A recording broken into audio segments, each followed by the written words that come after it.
I started playing exactly when I was a little bit over 6. You know, I started dabbling already 7 o'clock. You know, when I hit 7, that's when I really got into the instrument. But you know, the interesting part was I was born and half raised in New York. You know, the Bronx, and then the other half was in Puerto Rico. My mom and dad are from Puerto Rican descendants. But what was interesting was I lived in a Latin neighborhood per se, where you know today is considered the birthplace of many of the Latin legends of today's name. You know, the biggest names in the business, they were all from that same neighborhood, and I literally lived about a half a block away from these guys. Right now, you know, the hardest part to define of what's happening in our culture when it comes to music is the legacy factor. You know, today the students learn about music, but they don't know what made music what it is today. You know, but the reality is there's too much to learn.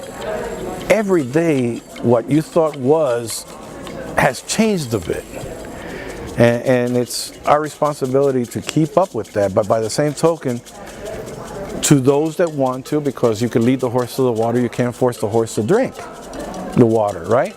So I do not stop, I don't desist of the idea of translating the knowledge that I have and the experience to those who open themselves and say, you know, tell me a little bit about this. So what can you explain to me about this? And that's what I try to do through all the workshops that I'm doing. And we'll continue to do so until the day I can.